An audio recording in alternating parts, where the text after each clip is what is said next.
Boa tarde, pessoal. Boa tarde, boa noite, finalzinho de tarde, início da noite de sexta-feira. Queremos pedir primeiramente desculpas pelo atraso. Tivemos algum problema, um probleminha técnico aqui na hora de entrar, estava tudo bem organizado, mas na hora de entrar para o YouTube, tivemos que sair todo mundo e voltar numa nova sala, então peço desculpas pelo transtorno e pelo atraso. Quero dar as boas-vindas a quem está nos assistindo, nos prestigiando, que bom que vocês estão aqui.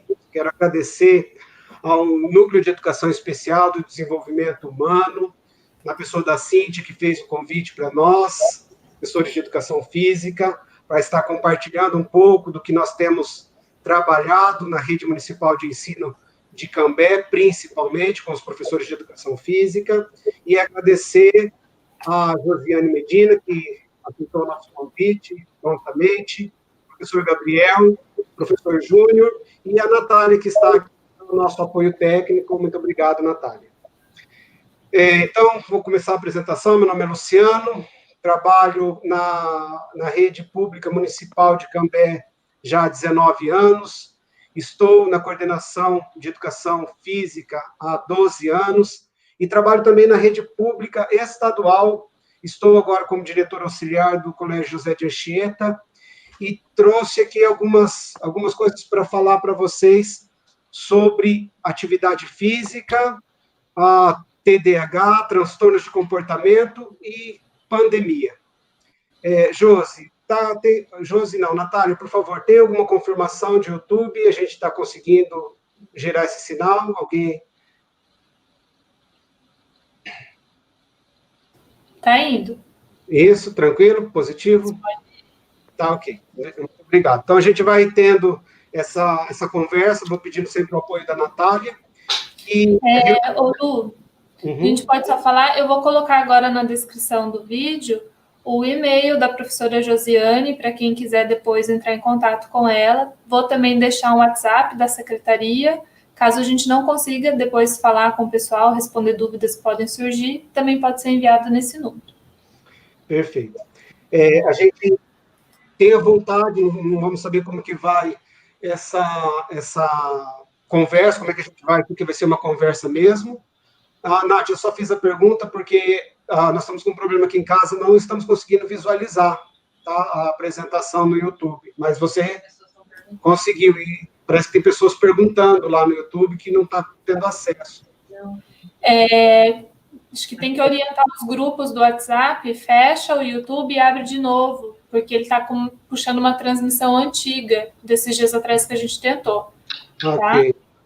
Mas já estou recebendo foto aí do pessoal acompanhando a gente. Ok. É possível passar essa foto, essa atualização? Vou jogar o link novo.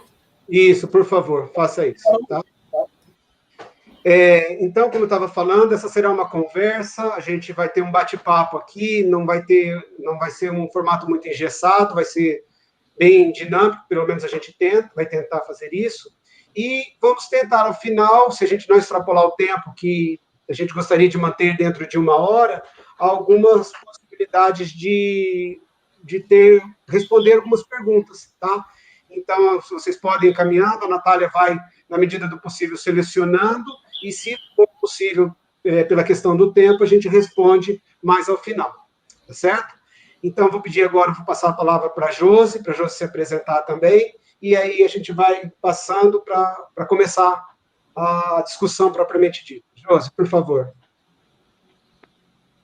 Ok, obrigada, Luciano. Boa tarde a todos, quase boa noite a todos. Gostaria de começar agradecendo à Secretaria Municipal de Educação, a pessoa do professor Luciano Cardoso, pelo convite da gente estar aqui trocando um pouco as nossas experiências. Então, meu nome é Josiane, sou professora do Departamento de Educação Física na Universidade Estadual de Londrina, e eu trabalho com a disciplina de comportamento motor, que é a minha área de estudo. Particularmente, estudo sobre desenvolvimento motor, crianças com transtorno do desenvolvimento da coordenação. Ok, Josi, nós que agradecemos. Professor Gabriel, por favor, se presente para a gente. Boa tarde, boa noite para todos, né? Finalzinho da tarde. Eu sou professor de Cambé desde 2015 e nesse ano caótico aí eu acabei também entrando no município de Londrina para atuar como professor de educação física. Também queria agradecer ao Luciano pelo convite, pela secretaria e estar participando aqui desse diálogo. Legal, Gabriel, eu que agradeço. Lembrando, o Gabriel, ele é professor da rede pública de Londrina, de Cambé, e atuou já com educação infantil e agora está atuando com um ensino fundamental. Então, vai ter bastante para contribuir com a gente. Júnior, professor Júnior, se apresente, meu querido. Boa noite a todos. Comecinho de noite já, né? Iniciando o fim de semana. Sou Oswaldino Júnior, atuo na rede municipal de ensino de Cambé também, há 13 anos. E na rede estadual de ensino, na Escola Dom Geraldo Fernandes, em Cambé também. Agradeço o convite também, realizado, Luciano, para participar desse momento enriquecedor aí, que essa troca de experiências entre nós possa ser muito profícua e que tenhamos também a contribuir com os demais aí. Tá certo, Juninho, eu que agradeço. Bom, a proposta é falar um pouco sobre atividade física, TDAH, e esse período de pandemia que nós estamos vivendo. Essa é uma semana do TDAH no município de Cambé, mas mais do que atender a uma exigência legal, a gente tem o propósito de discutir essas ações durante essa semana. Hoje nós estamos finalizando, é a última ação programada para essa semana do TDAH, e a gente gostaria já de dizer que nós não vamos nos ater só ao TDAH, mas falar das crianças com comportamento, com dificuldades comportamentais, e aí a gente fala sobre o TDAH sim, mas fala também sobre o TDC, a Josi vai fazer menção a isso também, que é objeto de estudo dela, e falar sobre atividade física e o que é possível durante essa pandemia, que a gente está, assim, bastante assustado com tudo isso que está acontecendo. A primeira coisa que eu gostaria de dizer é que a atividade física, ela não é bom para criança que tem comportamento ou dificuldade comportamental. A atividade física ela é bom para todos, no geral, e não só nesse período de pandemia. Dizer que a atividade física nesse período é essencial, não. A atividade física ela deveria se estender ao longo da vida para pessoas com distúrbio de comportamento ou não, e estando nós em pandemia, ou em isolamento social ou não. Então, estamos aqui defendendo os benefícios da atividade física no geral. No entanto, vamos falar, ou vou fazer alguns relatos aqui de atividade, como isso tem impactado positivamente nas crianças que apresentam algum distúrbio de comportamento. E eu vou começando a dar 2 exemplos que nós temos lá no município de Cambé. Nós temos um projeto que chama Judô para Todos, que nós atendemos crianças com dificuldades comportamentais através do judô. O quanto melhora essa prática esportiva, o quanto melhora o problema da interação que as crianças não têm, na verdade, essas crianças com distúrbios comportamentais, e o quanto o judô, como atividade física, ajuda nessa questão. Uma outra coisa é sobre a dificuldade de se concentrar, a dificuldade de manter a atenção concentrada por algum tempo. E aí, novamente, eu falo de um projeto que a gente tem lá, que é o xadrez nas escolas, que esse ano ele está interrompido, mas que nós, durante muitos anos, tivemos e colhemos frutos muito positivos. Crianças que não conseguem se manter concentradas numa atividade pedagógica, mas quando chega o jogo, quando chega o xadrez, eles não querem perder. As crianças se mantêm ali focada, conseguem desenvolver algumas estratégias que vão utilizar depois esse poder de concentração na resolução de problemas, em questões matemáticas, né? Então, eu inicio dizendo que o esporte, a atividade física, ela não é a salvação da lavoura. Nós não é porque praticamos a atividade física, ou incentivamos, ou mantemos os nossos filhos, os nossos alunos, as nossas crianças num programa de atividade física, ela vai deixar de ter distúrbio de comportamento, ela vai sarar do TDAH. Não é isso. Nós estamos dizendo que por meio da atividade física, por meio dos esportes, nós temos colhido resultados muito positivos. Ele é uma ferramenta importante que auxilia as crianças nas dificuldades de relacionamento, de inibição, crianças muito introvertidas que a gente mal consegue contar com elas na hora de falar o nome, naquela apresentação inicial, mas que quando tem que ser o protagonista do esporte, ele sai batendo bola e quer fazer o arremesso, aí ele puxa a responsabilidade para ele. Então, a gente vê quase que 2 pesos, 2 medidas. Não é a mesma criança toda inibida lá, que aqui no esporte ela consegue ter uma desenvoltura que acaba surpreendendo a gente. Então, é dizer que, por meio do esporte, por meio da atividade física, a gente tem colhido frutos muito positivos, com todas as crianças. Principalmente, ou também, com as crianças que têm distúrbios de comportamento. Né? Aquelas crianças inquietas, com TDAH, com algum distúrbio de comportamento, que tem aquela energia que a gente falava, nossa, essa criança, no nosso período, nosso tempo, antes de ter tantos diagnósticos, e a gente também é bastante responsável quanto a esses diagnósticos, tá? A gente acha bastante temerário prestar essas crianças a uma avaliação tão novas, tá? E eu estendo isso à medicação, tá? Acho bastante difícil, bastante perigoso aceitar que crianças tão novas estejam sendo medicadas, mas isso é uma discussão um pouco mais à frente, mas crianças muito inquietas, que nós damos oportunidade para elas no esporte, na atividade física, de extravasar, de gastar aquela energia quase que acumulada na forma certa, no lugar certo, da forma adequada, e tende a minimizar comportamentos inadequados em hora errada. Tá? Então, crianças que praticam algum esporte, que têm contato quase que diário com atividades físicas, tende a minimizar aqueles comportamentos inadequados ou inesperados em outro ponto da vida social deles, seja escolar, seja em casa, na vida social como um todo. Tá certo? O senso de responsabilidade que crianças que praticam esporte, e principalmente atividades em grupos, né? Olha, se eu errar aqui, não sou só eu que perco, a minha equipe perde. A gente estende isso depois para as atividades acadêmicas em grupos, o desenvolvimento do sentimento de pertencer, que a criança desenvolve através de atividades físicas coletivas, principalmente, ajudem muito depois nos trabalhos acadêmicos, nos grupos de exercícios.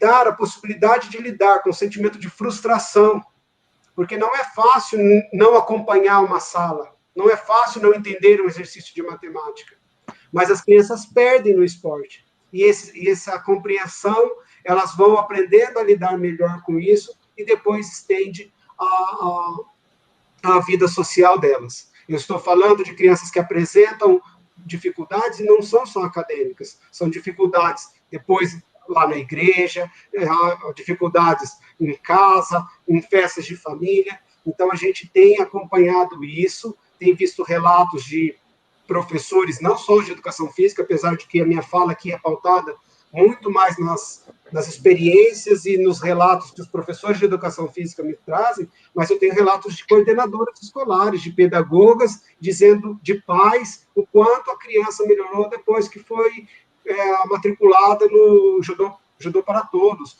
ou no projeto de xadrez, né? Então, o que eu posso afirmar com certeza, e isso com dados estatísticos, é o desempenho escolar está intimamente relacionado à prática das atividades físicas, tá certo? Então, num esboço geral, numa fala inicial para abrir as discussões, é esse o caminho que a gente vai trilhar.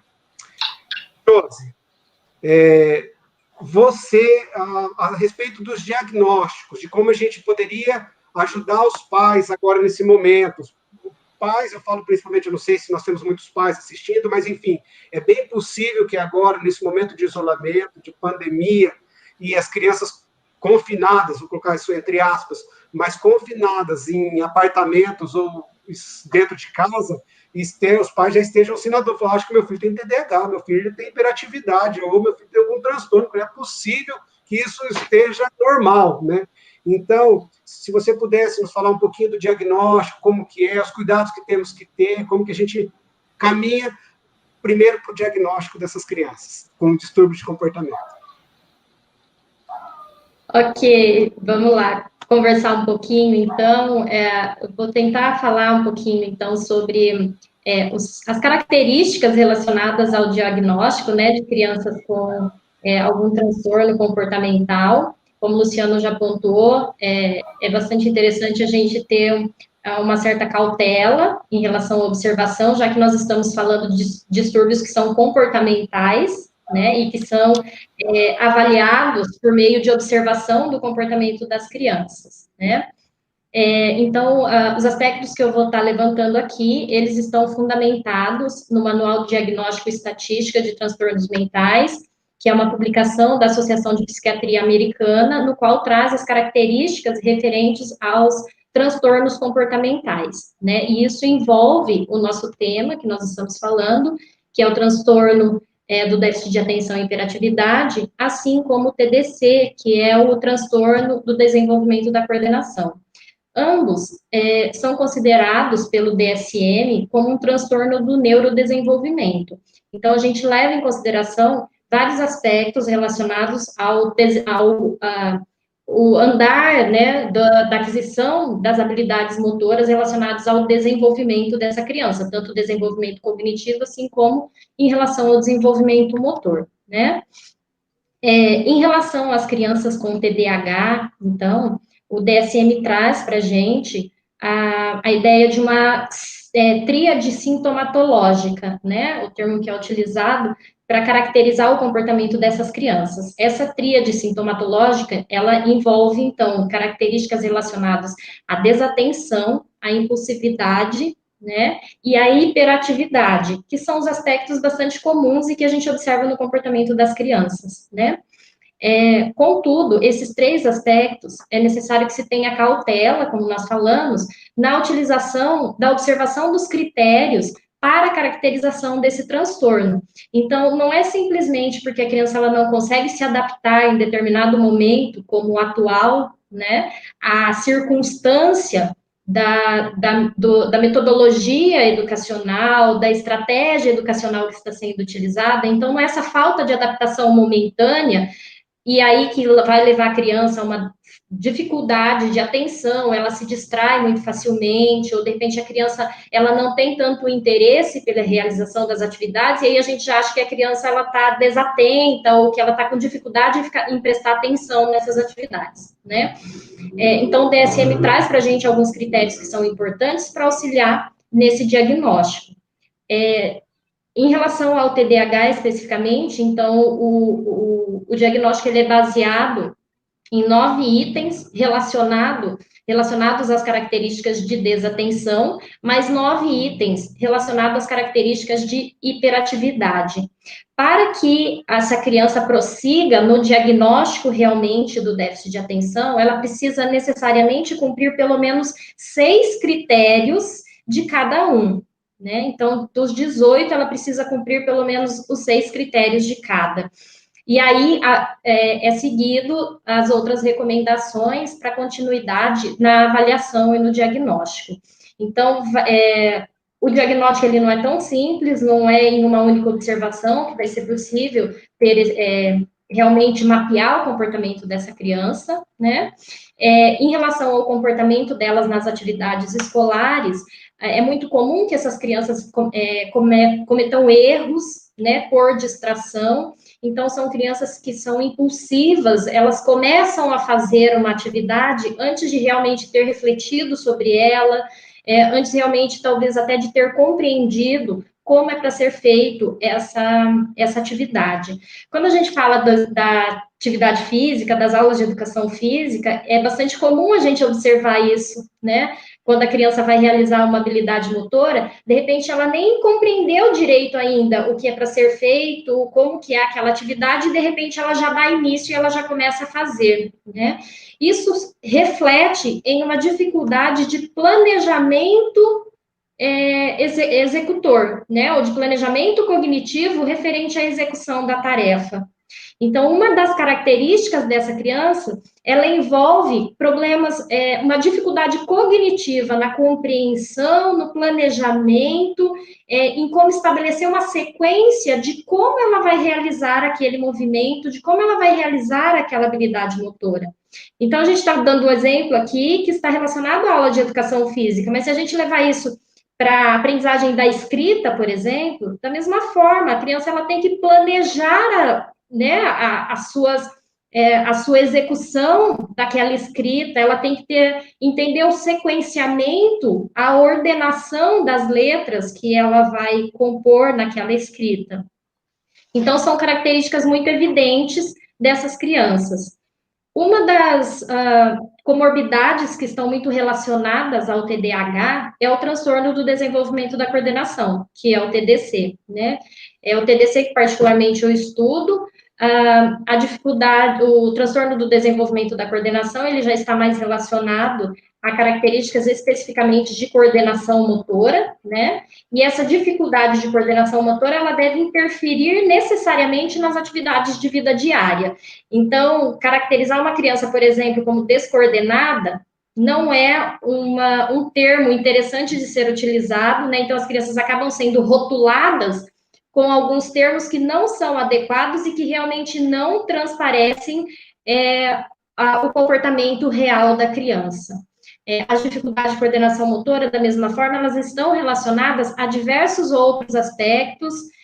As crianças também apresentam um certo comprometimento em termos de planejamento, de sequenciamento das suas ações. Mas, da mesma forma que o TDAH, a gente tem que ter muita cautela em relação ao diagnóstico. Professores de educação física não podem dar um diagnóstico, né? Então, isso é necessário uma equipe multidisciplinar, é preciso que tenha várias outras observações de uma equipe multidisciplinar para que seja feito isso. Então, assim, algumas características, né, relacionadas ao comportamento dessas crianças, mas que com certeza influenciam na aprendizagem delas, tanto nas disciplinas em sala de aula, suas disciplinas teóricas, assim como o planejamento das suas aulas, das suas atividades nas aulas de educação física. Ótimo. Então, a gente está vendo aí o cuidado que nós devemos ter para diagnosticar uma criança com TDAH ou com TDC, como você falou. Não é simples, não pode ser um professor de educação física, mas também não pode ser um professor regente, um pedagogo, um pai, uma mãe, um tio, né? Isso é criteriosamente estabelecido por juntas médicas e tem um caminho a ser percorrido para que se chegue e feche esse diagnóstico. Então, toda a atenção... Só eu gostaria de complementar, que eu esqueci, Lu, em relação às crianças com TDC, a participação dos pais para se fechar um possível diagnóstico, ou se realmente essa criança apresenta um transtorno do desenvolvimento da coordenação, a participação da família e dos pais é extremamente importante nessa observação, porque por mais que se observe o desempenho das crianças, tanto nas aulas de educação física, quanto nas atividades em sala de aula, a criança passa a sua maior parte do tempo em casa, e com os pais é que ela realmente expressa suas dificuldades na vida diária. Então, se a criança ela tem dificuldade em manipular talheres, por exemplo, se ela está numa idade adequada para isso, né? Mas se ela consegue abotoar o botão da sua camisa, se ela consegue usar um pente. Então, atividades que são da sua vida diária, se ela está tendo dificuldades nesses aspectos, a participação dos pais nesse relato é extremamente importante. Ótimo. Então, nós estamos dizendo a importância que a família tem para se fechar esse diagnóstico, mas que isso não é tarefa familiar nem tarefa docente. Isso precisa ser feito com muita responsabilidade. É isso? Exatamente. Como nós falamos, nós não vamos fechar a nossa conversa aqui, a nossa fala só sobre o TDAH, né? E como muito bem a Josi fez a explanação sobre o TDC e os cuidados a respeito desse diagnóstico, mas falamos também sobre as crianças com dificuldades comportamentais, certo?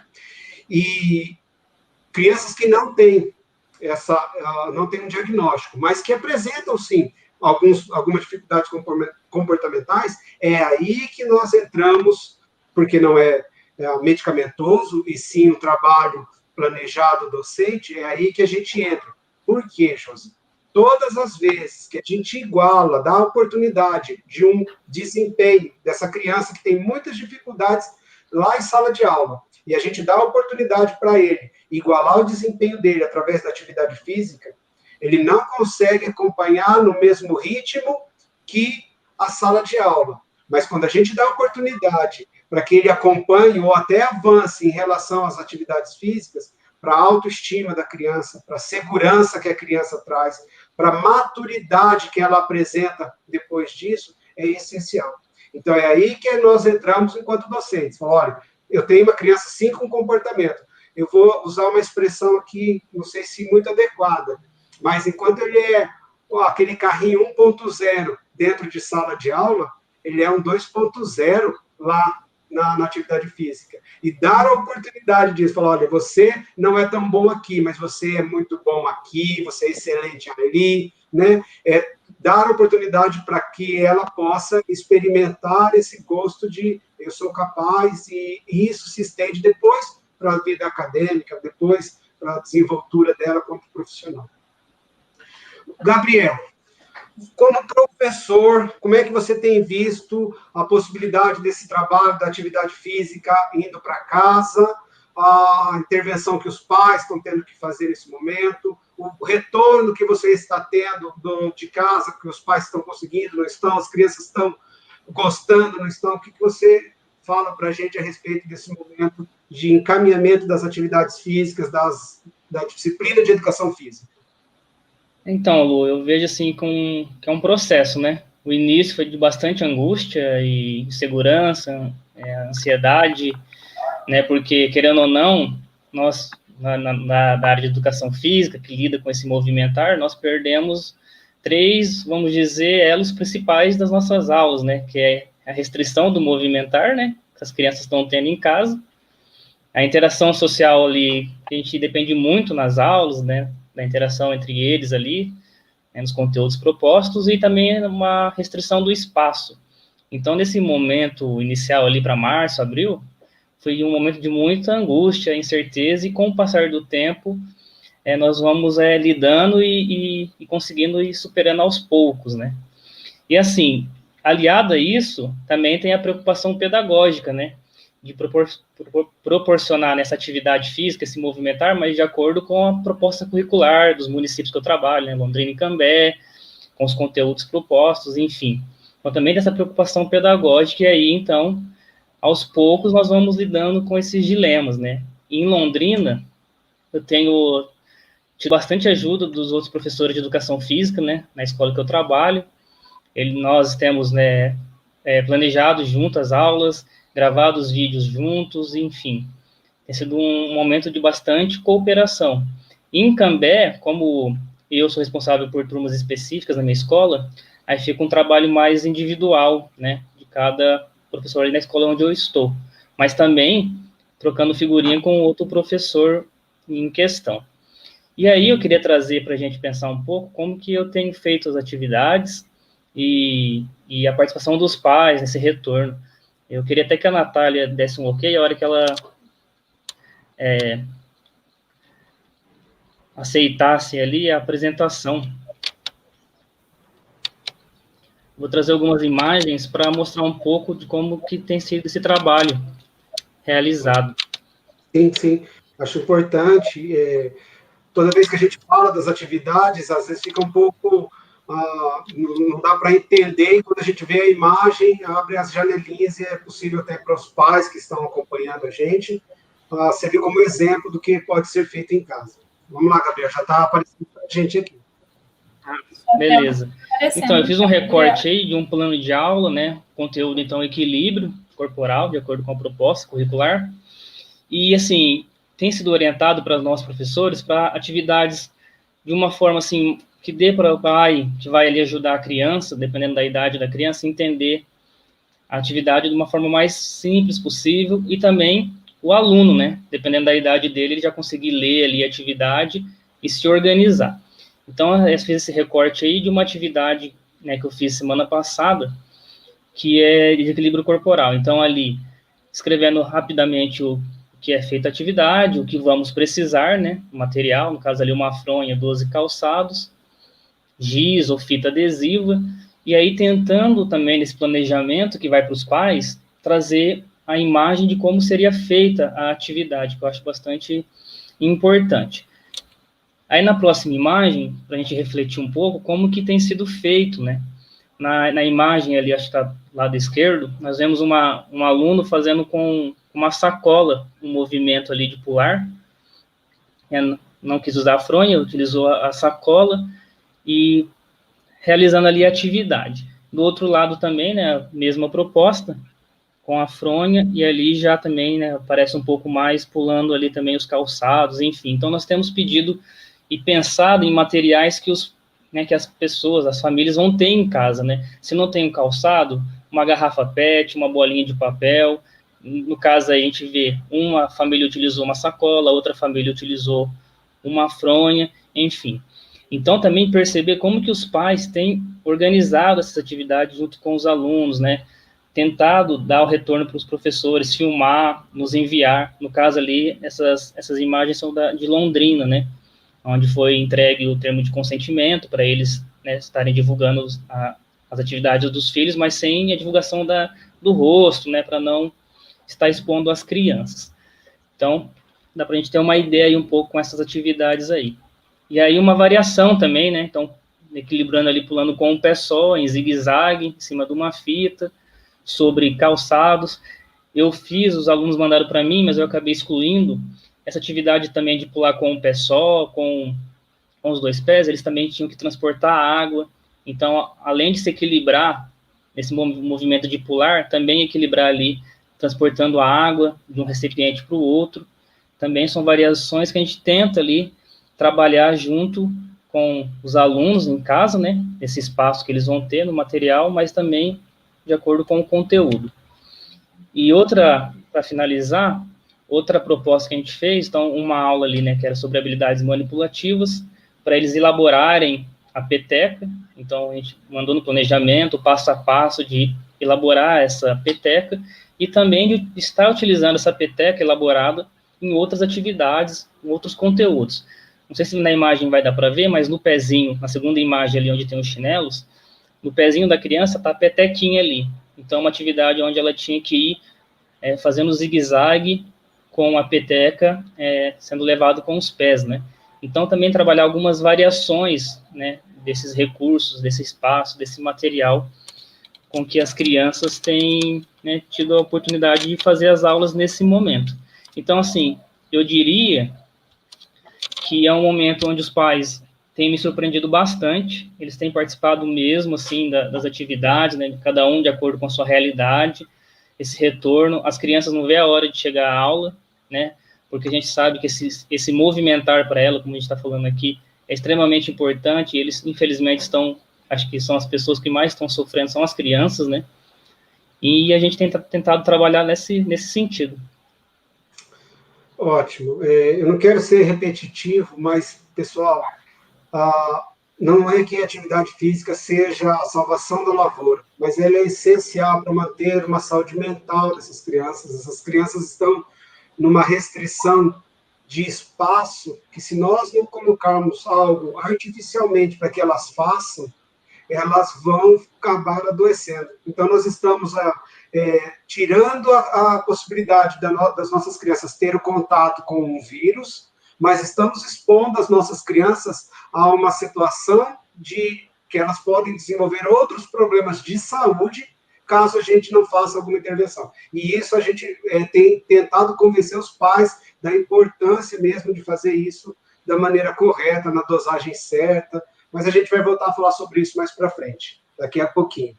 Júnior, você que também foi professor da educação infantil, do ensino fundamental 1, hoje está com o Fundamental 1 e o Fundamental 2, mas principalmente, pai, tem uma criança dentro de casa. Como é que você está vendo tudo isso? O que você pode nos dizer? Essa situação que nós estamos passando é um tanto quanto atípica, porém passageira.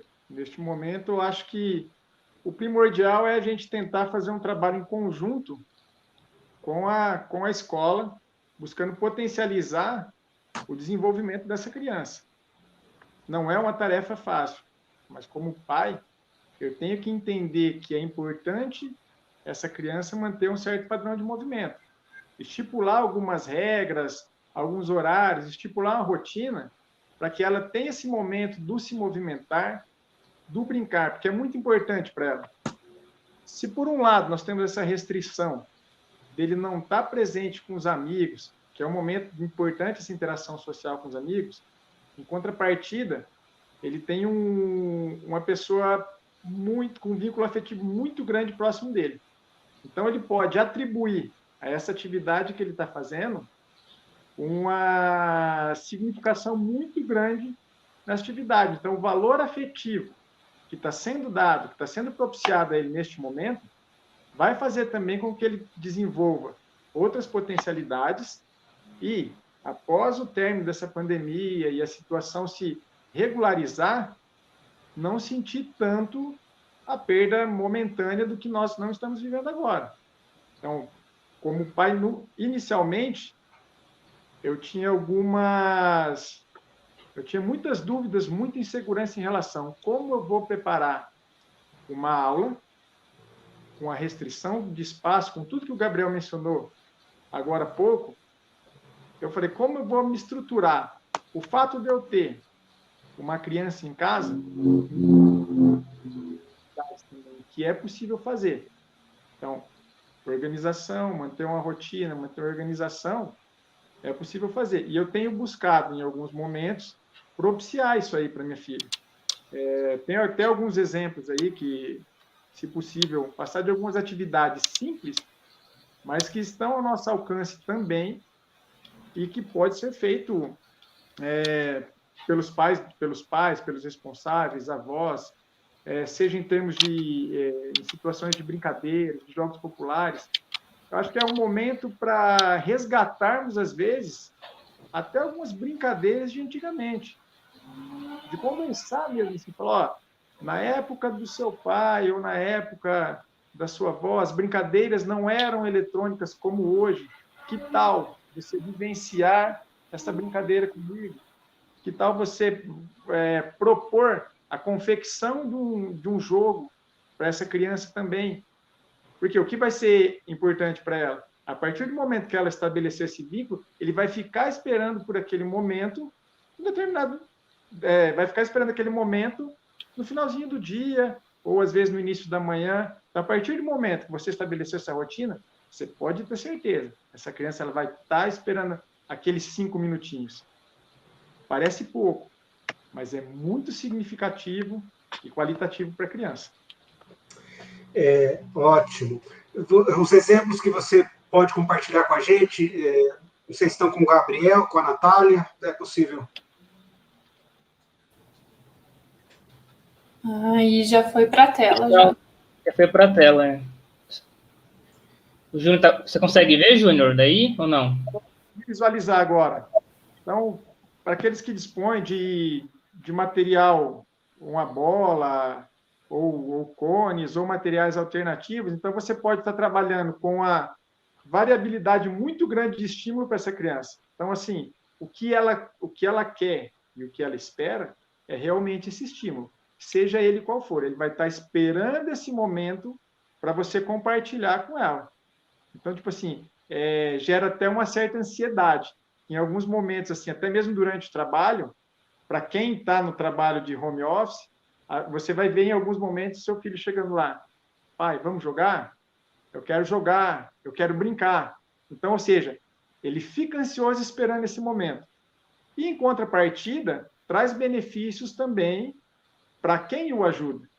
Então, assim, eu sei que o papel que eu estou desempenhando para ela, naquele momento, é de uma figura única. Tipo, eu estou aprendendo, eu estou tendo uma relação que vai me permitir depois, com os meus amigos, assim, me desenvolver de uma forma mais ampla. Então, eu já tive aquele contato inicial.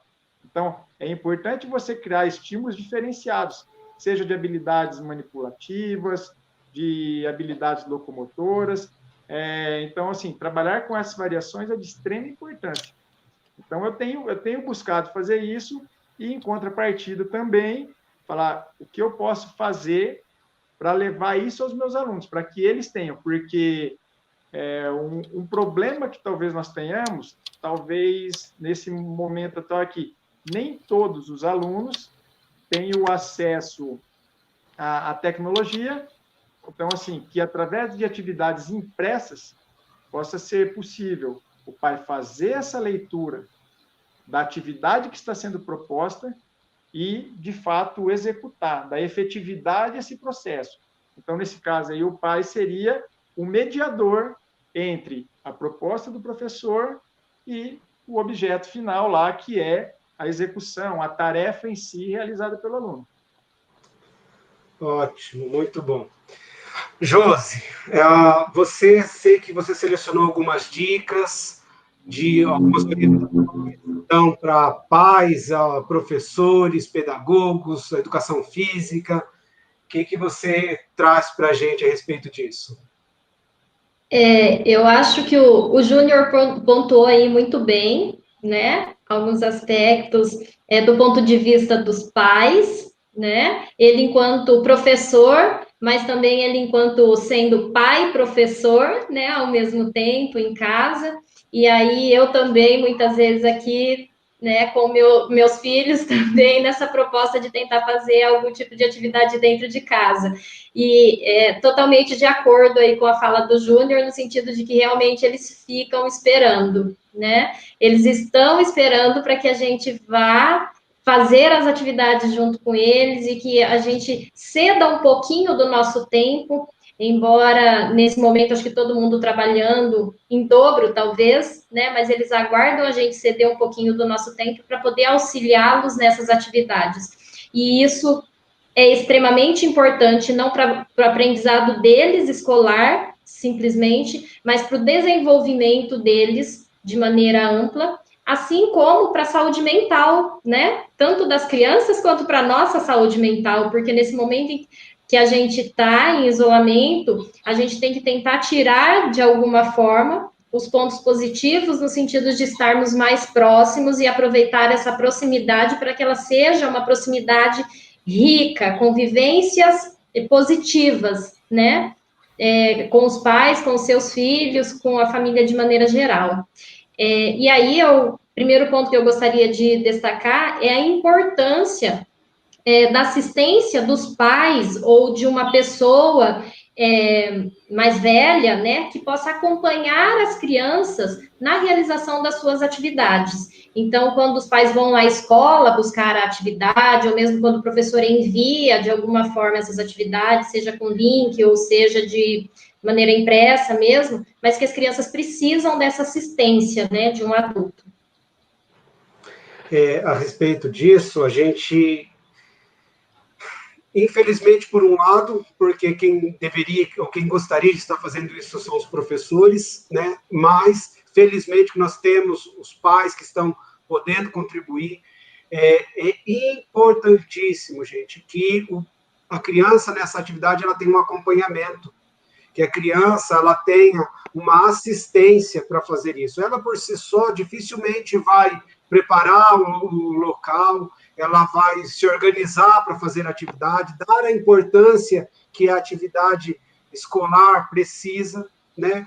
Numa atividade prática, às vezes tem botões pequenos, bolinha de gude que vai na boca, que não pode, o pega-varetas, que é quase um espeto, né? Então a gente se preocupa muito com isso. Então, dar assistência, estar perto, ou pelo menos acompanhar essas crianças é essencial. É claro que o ideal seria que o professor estivesse fazendo isso, mas nesse momento, como não podemos contar com o professor, o pai, a família, alguém precisa estar ali, cronometrando, olha, vamos fazer isso, agora vai ter um tempo de estudo, um tempo de leitura, um tempo a ser dedicado, está aqui o material, já selecionei o que você vai precisar para realizar a tarefa de hoje.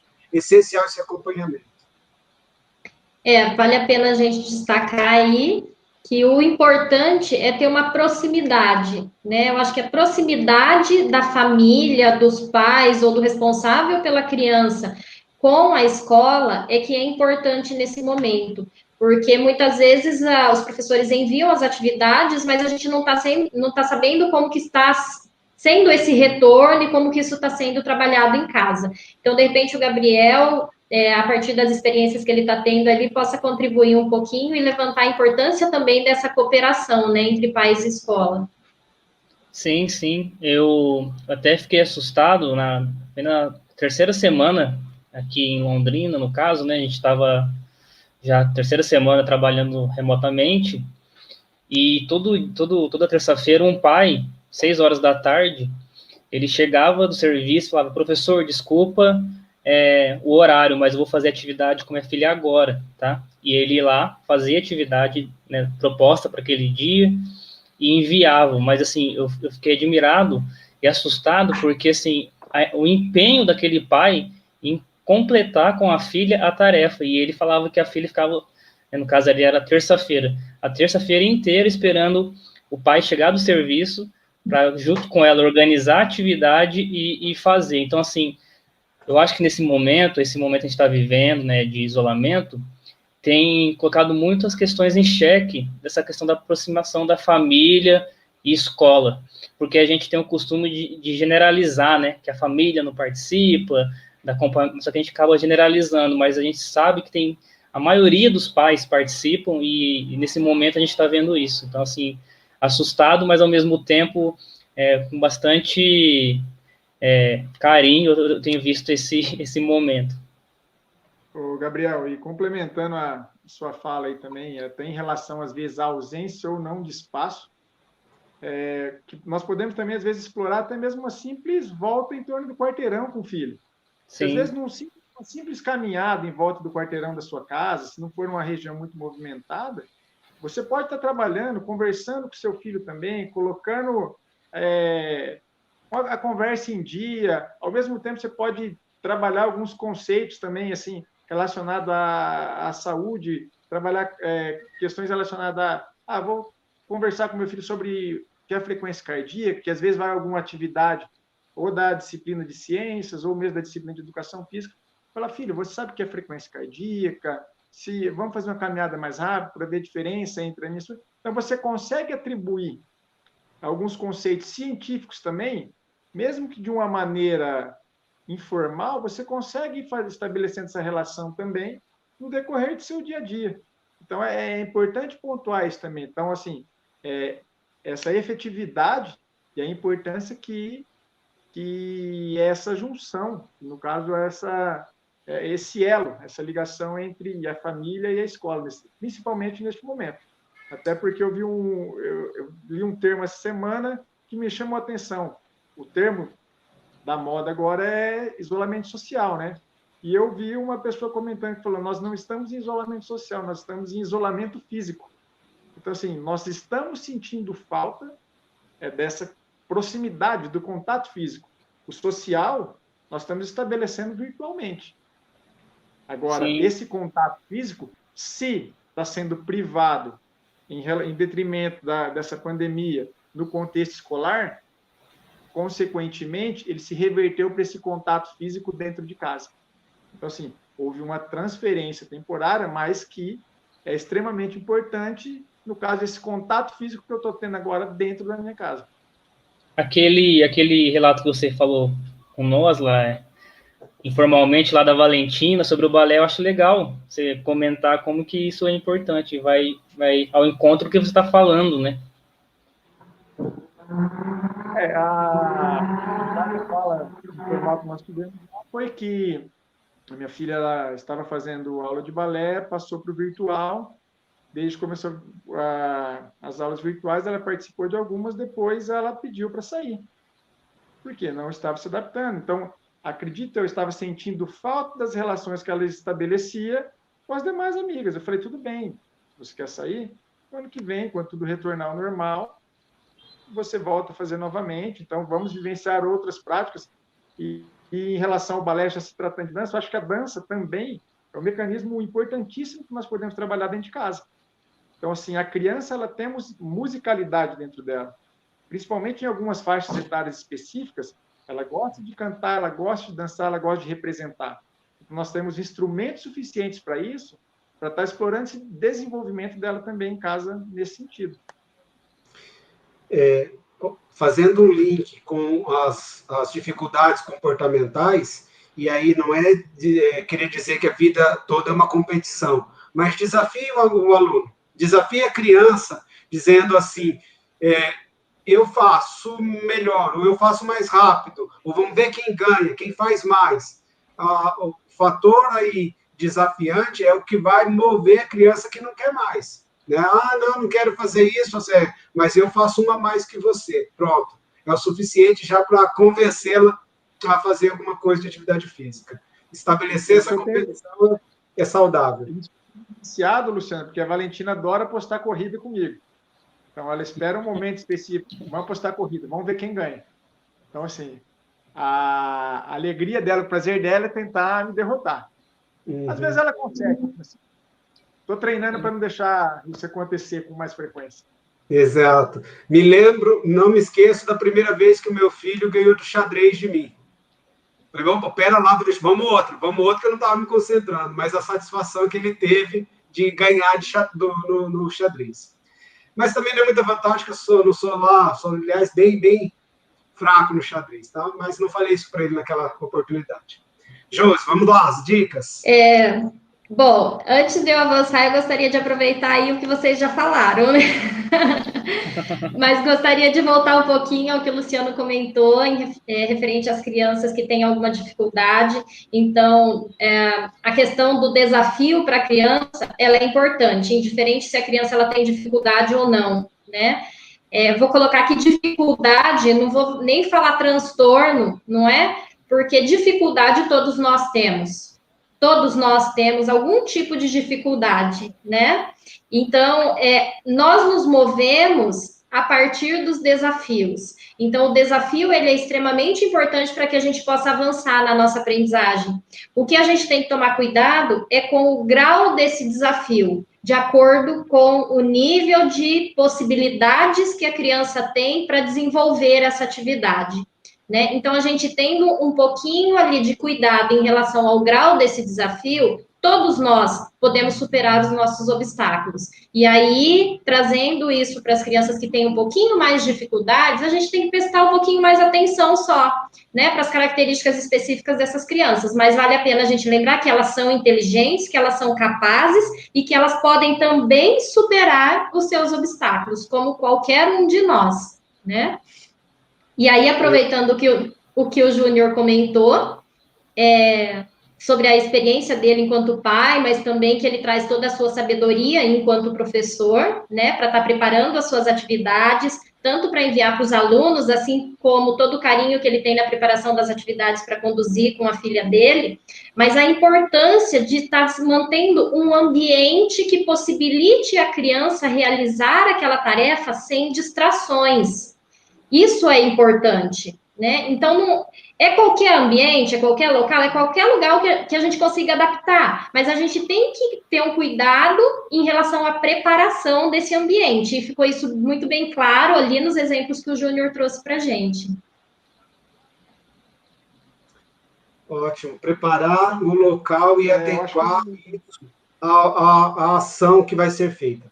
Vou dar um exemplo que me trouxeram de uma mãe.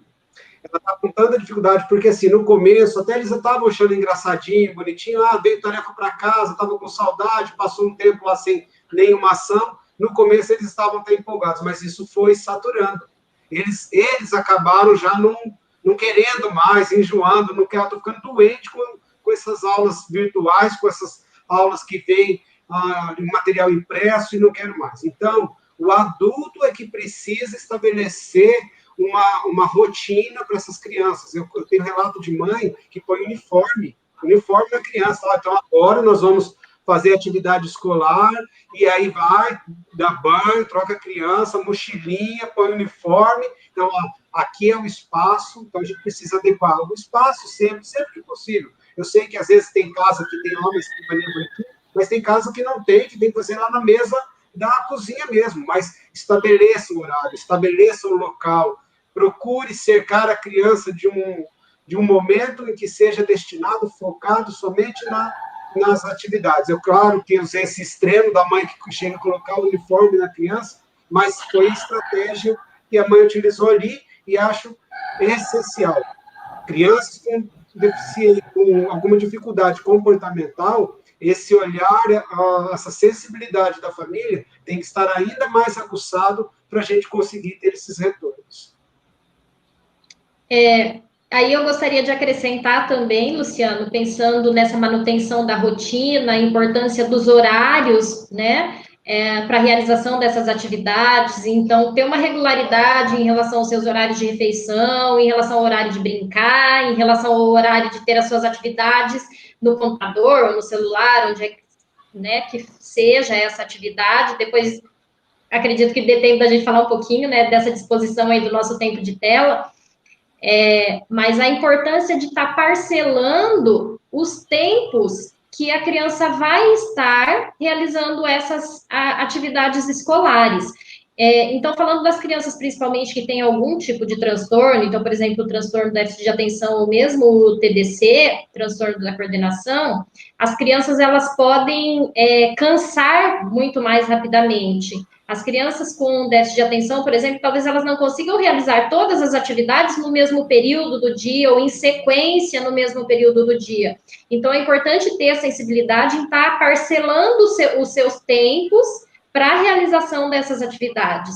As crianças com transtorno, com TDC, com os transtornos da coordenação, por exemplo, elas podem ter um cansaço físico em termos de controle motor para realizar a tarefa de escrita, de desenho, de pintura, de maneira muito mais rápida do que uma criança que não tem a dificuldade de controlar, né, os seus grupamentos musculares para ficar muito tempo realizando aquela tarefa. Então, parcelar esses tempos é importante também para a manutenção da rotina. Isso mesmo. Bem lembrado, Josi. Eu tenho estipulado algumas estratégias, algumas regras aqui em casa também para tentar dar um controle, porque é muito mais cômodo, às vezes, nós deixarmos as crianças assistindo desenho ou jogando no celular e as outras atividades elas passam a ser secundárias. Então, eu tenho adotado algumas medidas assim, buscando minimizar esse tempo. Por exemplo, aparelho celular, quero jogar. Então, tudo bem, filha, você vai jogar. Joga 20 minutinhos de manhã, 20 minutinhos à noite. Então, assim, já está começando a se habituar, saber, não, eu vou jogar um pouquinho de manhã, vou jogar um pouquinho à noite. No decorrer do dia, tem outros brinquedos, tem boneca, vai desenhar, alguma coisa assim, para estar também controlando. Por quê? Porque não se pode negligenciar o contato deles com a tecnologia, que faz parte, nós estamos num ambiente tecnológico. Então, assim, isso vai fazer parte da cultura deles futuramente. Só que eu também não preciso deixar essa exposição por um tempo longo nessa fase de desenvolvimento. Deixa que, naturalmente, esse ciclo vai se adequando e vai fechando. Então, não tem porquê nós pularmos etapa, avançar. Vamos deixar seguir o processo natural, que eu acho que ela tende até a ter um aproveitamento maior a longo prazo. A gente não pode isolar e proteger as nossas crianças de um contato com o vírus, mas expô-los a atividades tão por tanto tempo em telas de computador, em televisão, em telas de notebook, de aparelho telefônico, porque nós vamos trazer problemas, nós protegemos de um lado e vamos criar para outros tipos de problema, né? Então, a gente tem sempre que estar pensando nessa situação. Mas, Josi, vamos lá, eu não queria estourar muito tempo, nós estamos com 59 minutos, tá? Para a gente finalizando. Acho que tem mais uma dica aí, importante. O Júnior comentou um pouco, né, sobre a importância da gente manter um nível de atividade, um nível de energia, estarmos em atividade corporal, não vou nem falar atividade física, vou chamar de atividade corporal, que a gente saia aí de um nível de repouso, né? Isso é extremamente importante para a gente estar mantendo um nível de saúde física, mas não somente física, mas também de saúde mental nesse momento. Então, se a gente tem que estar privado de alguma forma desse convívio físico, desse convívio social, como você falou, mas a importância, de repente, de sair, dar uma volta no quarteirão, né? Ou brincar de pular corda com a criança no quintal, ou, enfim, qualquer tipo de atividade que seja possível fazer no seu ambiente, é importante para estar diversificando e saindo desse seu nível basal, desse seu nível aí de acomodação física. Eu entendo da dificuldade, né, de pessoas que estão tendo que sair de casa para ir trabalhar, muitas vezes passam o dia trabalhando, né, e os pais têm pouco tempo, de repente, para ter essa troca em casa e participar dessas atividades, mas a gente tem que, de alguma forma, disponibilizar um tempinho para estar auxiliando as crianças e também a nós mesmos em relação a essas atividades. Só para a gente fechar, não sei se o Júnior quer complementar alguma coisa em relação a isso, mas daí, como último item ali, né, que o Luciano também comentou, da importância da gente estar, e que o Gabriel mostrou nas atividades dele, né, então criar estratégias com trabalhos com figuras, de repente aí para as atividades da escola, né, que os pais vão buscar lá na escola, está demonstrando as figuras, fotos, trabalhar com pesquisas, de vídeos, de repente, ou vídeos que professores enviam. Então, toda uma forma de demonstrar, de mostrar para a criança, isso também vai estar auxiliando na compreensão dela e até no estímulo para que ela realize aquela atividade. É isso mesmo, do mesmo jeito que o Gabriel expôs ali para a gente aquelas GIFs e a gente, estou entendendo, estou visualizando, a criança é do mesmo modo. E a criança com problemas comportamentais, talvez ela não entenda o que o pai está pedindo, o que a ação da prática esportiva está pedindo, e aí, quando a gente tem modelos, fotos, o exemplo do pai tentando fazer atividade, fica muito mais claro para ele. E assim como se já fica para a gente, para criança com dificuldade comportamental, isso é essencial. Então, tentar, pai, pegar uma imagem, ou professora, lembre-se, a hora de mandar uma atividade, se puder exemplificar, se puder ter uma figura, uma filmagem, alguma coisa, vai ajudar muito no entendimento da criança. E quando ela entende, aí ela faz. Isso aí. E aí... Certo.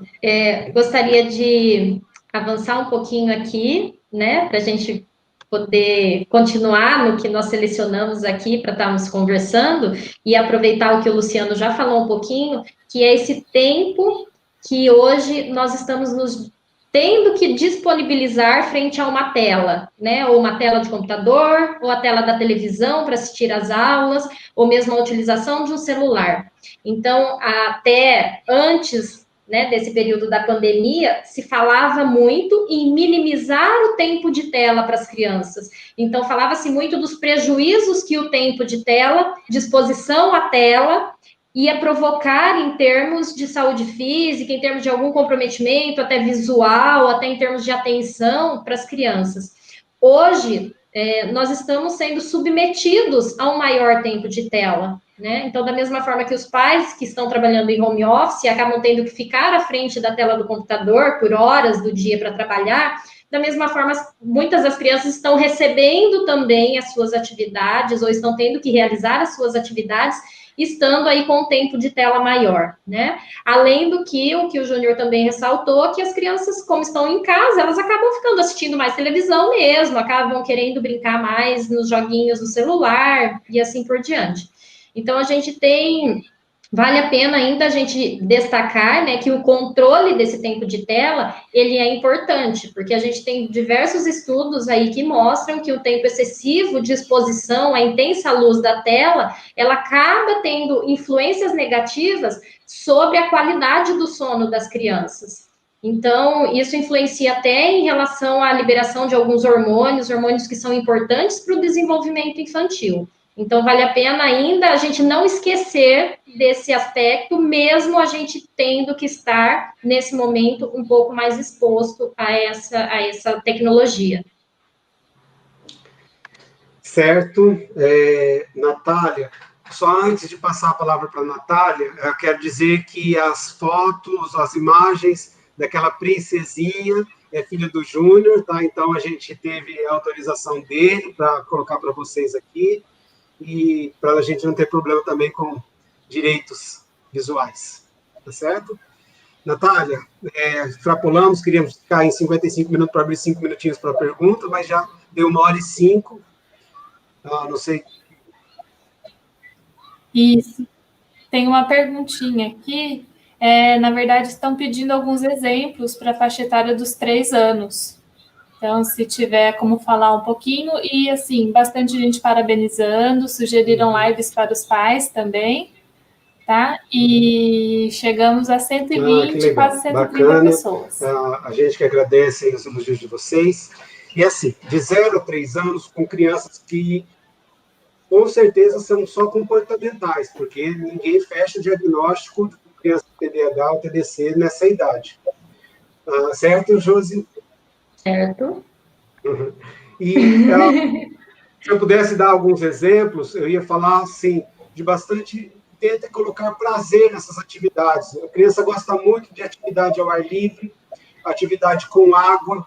Então, se vamos trabalhar coordenação motora fina, vamos esparramar tampinhas de garrafa PET dentro de um balde com água, vamos, gira para um lado, gira para o outro, pega a tampinha com movimento de pinça, está muito fácil, já tem 3 anos, dá palitinhos para ela, como se fosse hashi, vamos pegar essas tampinhas de lá, pega as brancas só, depois só as laranjadas, trabalha a questão da classificação.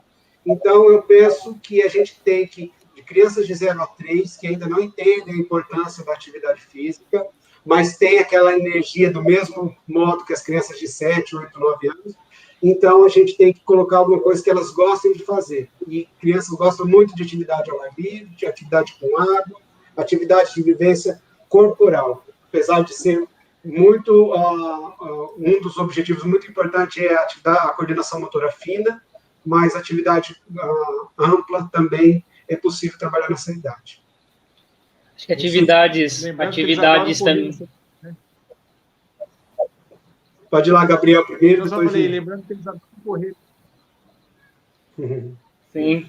Não, atividades também que eles gostam bastante. Eu tenho bastante dificuldade até de trabalhar, porque eu tenho meio vergonha, mas atividades de imaginação, de acorda seu urso, desenvolver algum personagem que eles aprendem, gostam de desenhos e talvez fazer um pega-pega ali com esses personagens.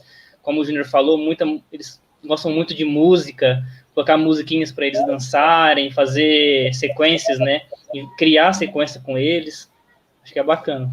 Certo. Só um cuidado que eu penso que a gente deva ter é que quando eu estou falando para professores, eu tenho a garantia de que o professor entra. Eu tenho professores de educação física que são verdadeiros atores.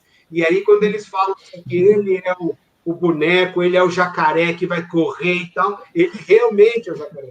Mas quando a gente manda isso para casa, eu não tenho uma certeza ou a garantia de que o pai será o interlocutor do jeito que a gente imaginou a atividade, né? Então, a gente tem que sempre ter esse cuidado, porque quando a gente entra no mundo da fantasia, nos jogos de papéis, tão importante nessa faixa etária, a gente tem que tomar cuidado, porque, lembrando sempre que lá em casa eu tenho um pai que está adaptando e não um professor, certo? Mas é isso, acho que de 0 a 3 anos a gente pode ir por esse caminho. Eu queria só também colocar alguns exemplos, né? Meu filho tem 2 anos, né? Ele completou 2 anos e o que a gente procura fazer, ele não ia na escola, né? Não tinha entrado à escola ainda, a intenção era que ele entrasse esse ano, mas agora vai ficar para o ano que vem. Mas eu acho que atividades tanto corporais ampla, como as atividades de coordenação motora mais fina, pode ser realizado com as crianças nessa idade, né, de 3 anos. E aí, uma das coisas que a gente tem feito, por exemplo, é pegar bolinhas, né, a gente tem várias bolinhas aqui, aquelas bolinhas de máquina, né, que quicam bastante no chão, brincar de jogar bolinha dentro do lixo, ou mesmo que não seja bolinha, qualquer outro objeto, os próprios brinquedinhos, põe lá uma latinha, ou põe lá a lata de lixo, eu quero ver quem consegue acertar mais vezes a bolinha dentro do lixo. E aí a criança vai jogar. Então, é uma atividade lúdica, ela não está fazendo nada para, né, como uma atividade controlada, como uma atividade sistematizada, mas é uma forma de brincar, né? Se você tem uma corda ali, ou mesmo um lençol, enfim, alguma coisa, você pode fazer uma cobrinha no chão, fica mexendo lá a cobra no chão e a criança tem que pular. ou você coloca lá um pano, alguma coisa, finge que esse daqui é um rio, vamos tentar pular o rio, ultrapassar para outro lado. Então, a criança, como o Gabriel ressaltou, a criança nessa idade, ela gosta da imaginação, né? Então, ela gosta de brincar com o faz de conta. Então, mesmo que os pais não tenham a disposição para fazer juntos, mas, pelo menos, no sentido de ter o objeto, né? E falar, olha, tenta fazer isso, joga ali, tenta encaixar aqui, né? Salte, como você consegue saltar para o outro lado, por exemplo. São atividades que estão estimulando eles, de alguma forma, a estarem se movimentando, né? Eu penso que a ludicidade está tão importante para essa faixa etária quanto o desafio está para os maiores, né? Então, se eu mencionei o desafio para as crianças um pouco maiores, eu preencho agora com ludicidade. Toda vez que a gente envolve brincadeira, a gente consegue convencê-los, né? Natália, passo para você. Agradeço o Gabriel, Júnior, Josi pela participação. Ótima nossa conversa. Por mim, a gente ficaria muito mais aqui, mas nós temos um tempinho também com quem está assistindo. Então, muito obrigado. Tá? Espero que momentos como esse possam se repetir. Ok, obrigada também, Luciana. Gostaria de novamente agradecer a oportunidade de estar aqui com vocês. A gente que agradece. Obrigado, para mim foi uma aula escutar o Júnior como pai, a professora Josiane também, e assim, embora o Luciano sendo corintiano, mas sempre que ele fala sobre educação física a gente aprende, então queria agradecer, e a Natália aí no suporte desde de ontem aí, dedicada a gente conseguir fazer essa live hoje. Obrigado. Obrigado você, Gabriel. Eu agradeço a todos vocês, agradeço o momento que foi oportunizado, que as nossas contribuições aí possam ser válidas, e sem dúvida alguma, eu tenho certeza que é muito significativo para mim, como professor, poder compartilhar dessas experiências e aprender com vocês também. Natália, obrigado aí pelo acompanhamento, pelo auxílio aí nessa parte tecnológica aí, que nós temos um pouquinho de dificuldade. Então, o meu agradecimento também. Luciana, amanhã o bicho pega, hein? Vai para mesmo. Tá certo. Nath.